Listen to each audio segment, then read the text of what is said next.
We're back for another season of Hong Kong Direct, your place for news, views, interviews, previews, special guests as well. Everything to do with Hong Kong racing as this season returns to Sha Tin on Sunday. We've got lots to look forward to again.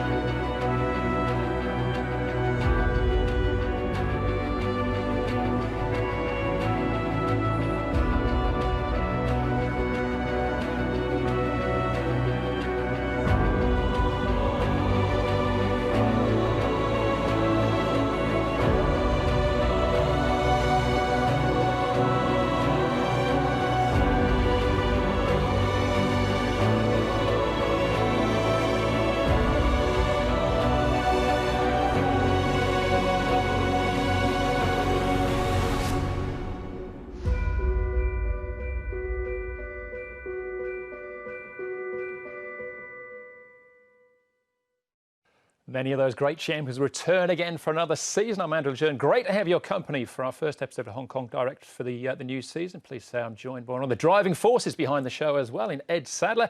Ed, how's your summer been? It's been different, Andrew, but it's still been enjoyable. Obviously, normally through the summer months, we're lucky enough to get to go away, but due to the travel restrictions at the moment, wasn't able to do so, but enjoyed the best that Hong Kong has to offer over the summer months. It's been reported by a number of my colleagues, our colleagues in the office, Andrew, that I look like I've been in a good paddock. So hopefully, like some of the horses that are racing, I'll trim up as the season goes on. All right, your first up run then. What have we got to look forward to, though, for the season? We just saw some of the big winners from last season, many of those returning again. But what are your highlights maybe ahead of the season return on Sunday? I think as far as horses go, the horse I'm most looking forward to seeing is Golden 60. What he was able to do in the 4-year-old series and in general throughout last season was fantastic. But his big wins were in the 4-year-old series against his own age group. To see how he goes against the likes of Waikuku and Beauty Generation is going to be fascinating. Jockeys-wise, I'm looking forward to having Alexis Badel in Hong Kong, and of course that battle renewed between Zach Purton and Joe Moreira. And trainers, well, having David Hayes back has been a big talking point for the last 12 months. The time for talk is nearly done, Andrew. His horses will be on the track on the weekend. They certainly will be, indeed. We'll actually hear from Alexis Badel a little bit later on and talk about the jockeys' ranks as well. But let's start off with the trainers and the return of David Hayes, a previous 2-time champion trainer here in Hong Kong. I'm sure he's excited about his return on Sunday.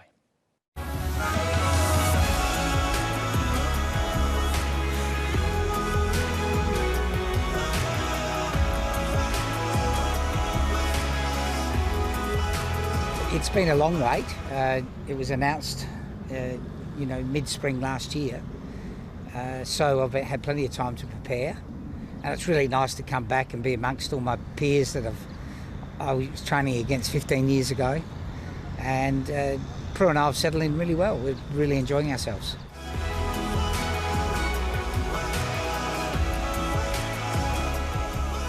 Look, at the early stages are pretty good. I've been doing sort of a lot of base work on him at the moment. He's surprisingly a lazy horse, like a lot of good horses. Fields of Omar was lazy, Better Loosen Up was lazy. So I think that's probably a good sign. And he's a rat in the box, but outside the box he's an absolute gentleman. Look, there's a chance he could run in his usual kick-off race, the race at the end of September, if he's trialling well. He's an older boy. We all carry a bit more weight as older boys. He might take a run, but the idea is to peak him in December.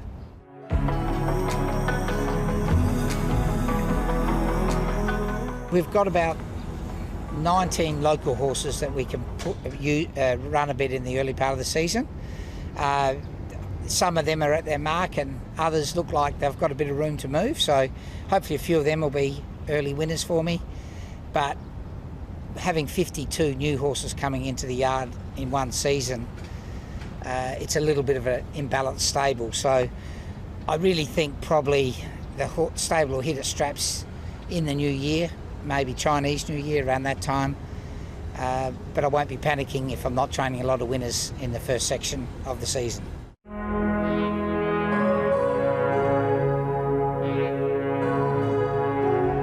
Look, I had a great run when I was here last time. I'd probably every trainer wants to win more big races. So hopefully can have some horses can stand up on International Day. That's probably the pinnacle for me. And obviously, locally, everyone wants to win the Derby. So if you can be competitive in International Day and the Derbies, that's probably on my bucket list. Self-led in front, the mare winds up, Elegant Fashion goes to the lead, it's historical, the filly runs away, Elegant Fashion goes to self-led, draws a length on her, out wide of Beverly Green staying on, but Mosse wins with the filly Elegant Fashion by nearly a length.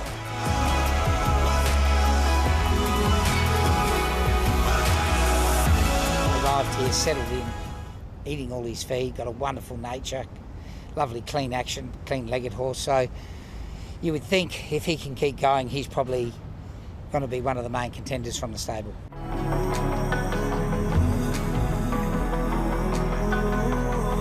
It's the Summit. Dawn Intello's got a run. Here goes Mishrif with Victor Ladorum. Mishrif suddenly quickens up, and it's Mishrif for here. It's Mendithabal who comes away to win it from in second position. The Summit. Yeah, so he's got brilliant European form, runner-up in the French Guineas and the Derby. Didn't have a lot of luck in the Derby and still ran on to run second. So it'll be interesting measuring what form's stronger this year, the European form or the Southern form. Looking through recent history, there's not a lot between them. This is a great neutral area where they meet. So the Summit arrives in a couple of weeks.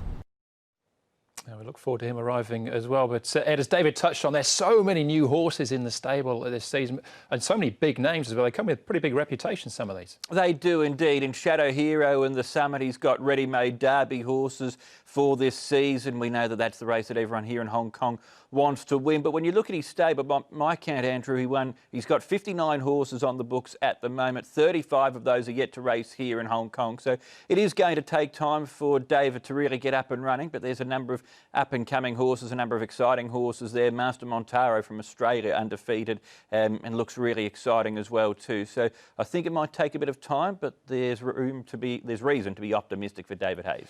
There was talk of him replacing John Moore, John who retired at the end of last season. He's already had a winner in actual fact with his first runner in Australia. Does he step straight into those shoes? He's talked having a slow start, but there's still a lot of expectation, I think, around the Hayes yard. For sure, and particularly as David did so well in the first time he was here in that 1995 to 2005 time period. I don't think John Moore is someone that can be directly replace what he's done in Hong Kong, what he did in Hong Kong. Will be very hard for anyone to achieve ever again over such a long period of time. But in someone like David Hayes, they've got a terrific person to come in, a great ambassador for Hong Kong racing and someone that will bring some high-quality horses to race over here. Yeah, and I did see Poised to Strike was one of the horses in that little package as well. Have a look at his recent trial. I think he looks a nice horse as well. What about the overall standings then as far as the trainers' title race is concerned? Ricky Yu, with his win last year, I actually joked with him at the Champions Awards ceremony at the back end of last season. Winning the first one's the easy part, Ricky. It's doing it again. That's the difficult part. To do it again in consecutive years as well, given that a lot of horses, I think, get to their level and the handicap ratings, does make it really tricky. I think Ricky's got some nice horses there, the likes of Good Luck Friend. He looks like a horse that can go further up in the ratings, but I think it will be tough for him to do it again. I think John Size and Frankie Law just perhaps are slightly below past seasons by their expectations and their standards last season, but I think they'll bounce back. So they're two guys that I think will go higher up in the trainer standings. I think Ricky can do well, but I'd have a Size or Law winner of the Trainers' Championship for my pick this year. Yeah, John Size has really thrown a bit of weight from the stable behind this opening day of the season as well. The most runners he's had, I think, in nearly a decade. We'll talk more about his three runners in the feature race coming up in part number 2. As we head to the break, though, Joe Moreira, he's got a decent book of horses to look forward to for the new season. He's earmarked one of them in particular he's looking forward to renewing his association with. No doubt I'm looking forward to ride Waikuku, horse that has won a Group 1 race last season and some other races, has done very well at the internationals, and I'm quite confident that this term he's going to be able to produce an even better form based on how good he is and how good he's been he's been to us. Purton says go on Beauty Generation, 250 out from home, but here comes Waikuku. He's storming down the middle of the track. He's only half a length away. Kaying Star Ratton. Waikuku's moved up on the outside of Beauty Generation. The champ's trying to fight, but Waikuku stamps his authority to win the Stewards Cup. He's very professional, very kind, very relaxed kind of a horse, and his acceleration at the races, it's very impressive, you know. And if he's able to produce what he really got best, I think he's going to be able to pinch some Group 1 races down the season.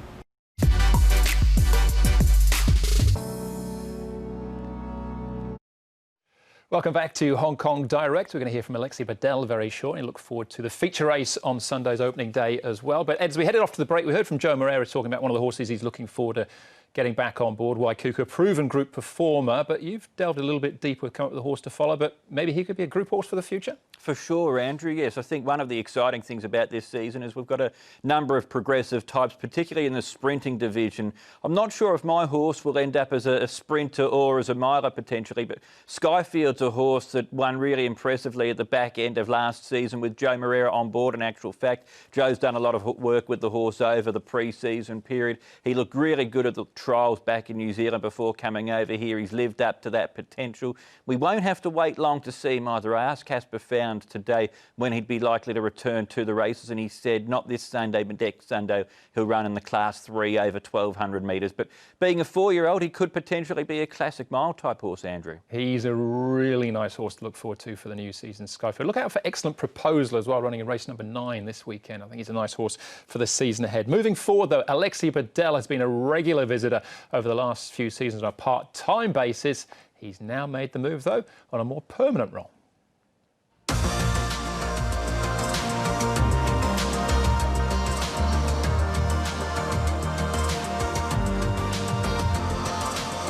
Well, Alexi, it's great to see you back here in Hong Kong. We're seeing you a bit earlier this time around at the start of the season. Why have you decided to come this time to Hong Kong for a full season? Well, I'm glad to be back, and I always have been very keen to try the Hong Kong full season. And I had a couple short-term contracts with quite successful, and the club has been great to give me the opportunity to stay here for a full season. And I'm very glad to take this opportunity, and yeah, this is very challenging. I'm very happy.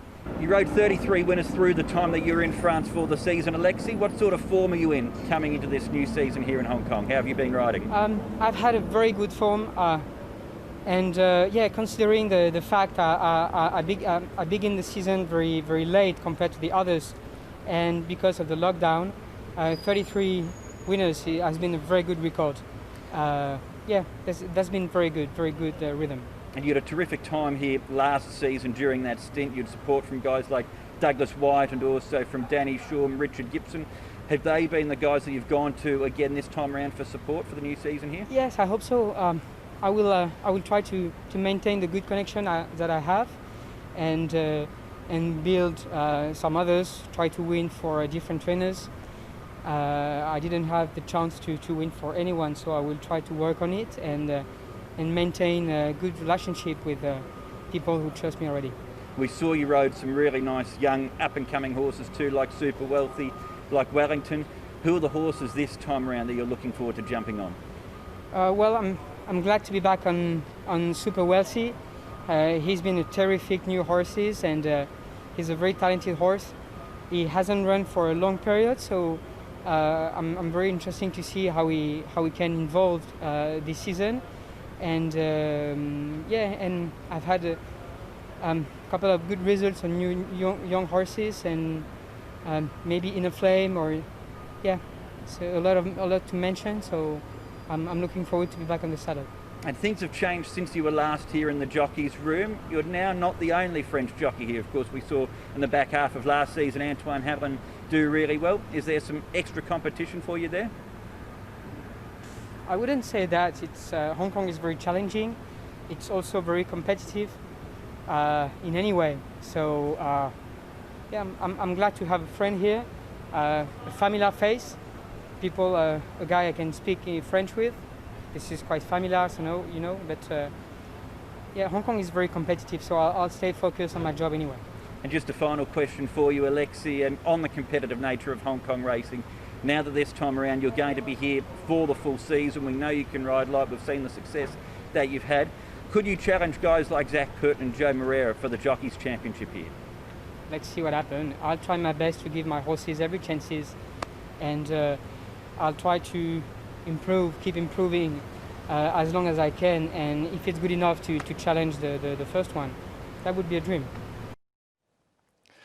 Very difficult to knock Zach and Joe off their perch, but he's been very successful in his short stints in the past. And not that he's been handed or gifted any of that success, but it does change from now being at the start of the season and going right through until July.